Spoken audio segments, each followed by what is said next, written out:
Yesterday, I was in Salzburg for talks with European leaders. I have always said that these negotiations would be tough, and they were always bound to be toughest in the final straight. While both sides want a deal, we have to face up to the fact that, despite the progress we have made, there are two big issues where we remain a long way apart. The first is our economic relationship after we have left. Here, the EU is still only offering us two options. The first option would involve the UK staying in the European Economic Area and a customs union with the EU. In plain English, this would mean we'd still have to abide by all the EU rules. Uncontrolled immigration from the EU would continue, and we couldn't do trade deals we want with other countries. That would make a mockery of the referendum we had 2 years ago. The second option would be a basic free trade agreement for Great Britain that would introduce checks at the Great Britain-EU border. But even worse, Northern Ireland would effectively remain in the customs union and parts of the single market, permanently separated economically from the rest of the UK by a border down the Irish Sea. Parliament has already unanimously rejected this idea. Creating any form of customs border between Northern Ireland and the rest of the UK would not respect that Northern Ireland is an integral part of the United Kingdom, in line with the principle of consent as set out clearly in the Belfast Good Friday Agreement. It is something I will never agree to. Indeed, in my judgment, it is something no British Prime Minister would ever agree to. If the EU believe I will, they are making a fundamental mistake. Anything which fails to respect the referendum or which effectively divides our country in two would be a bad deal. And I have always said, no deal is better than a bad deal.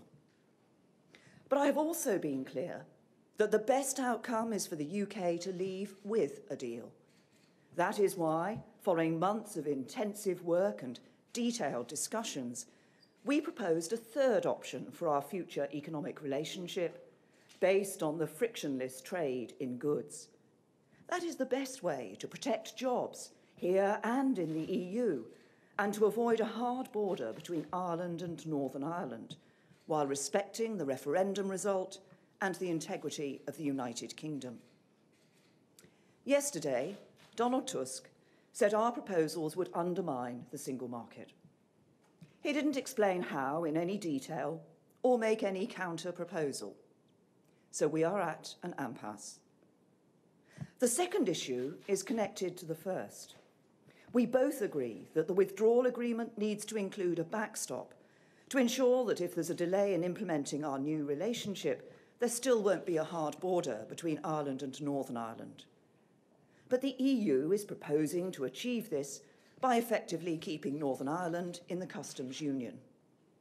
As I have already said, that is unacceptable. We will never agree to it. It would mean breaking up our country. We will set out our alternative that preserves the integrity of the UK, and it will be in line with the commitments we made back in December, including the commitment that no new regulatory barriers should be created between Northern Ireland and the rest of the UK unless the Northern Ireland Executive and Assembly agree. As I told EU leaders, neither side should demand the unacceptable of the other. We cannot accept anything that threatens the integrity of our union, just as they cannot accept anything that threatens the integrity of theirs. We cannot accept anything that does not respect the result of the referendum, just as they cannot accept anything that is not in the interests of their citizens. Throughout this process, I have treated the EU with nothing but respect. The UK expects the same. A good relationship at the end of this process depends on it. At this late stage in the negotiations, it is not acceptable to simply reject the other side's proposals without a detailed explanation and counter-proposals. So we now need to hear from the EU what the real issues are and what their alternative is, so that we can discuss them. Until we do, we cannot make progress. In the meantime, we must and will continue the work of preparing ourselves for no deal. In particular, I want to clarify our approach to two issues. First, there are over 3 million EU citizens living in the UK who will be understandably worried about what the outcome of yesterday's summit means for their future. I want to be clear with you that even in the event of no deal, your rights will be protected. You are our friends, our neighbours, our colleagues. We want you to stay. Second, I want to reassure the people of Northern Ireland that in the event of no deal, we will do everything in our power to prevent a return to a hard border. Let me also say this. The referendum was the largest democratic exercise this country has ever undergone. To deny its legitimacy or frustrate its result threatens public trust in our democracy. That is why, for over 2 years, I have worked day and night to deliver a deal that sees the UK leave the EU. I have worked to bring people with me, even when that has not always seemed possible.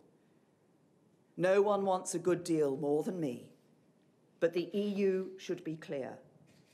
I will not overturn the result of the referendum, nor will I break up my country. We need serious engagement on resolving the two big problems in the negotiations, and we stand ready.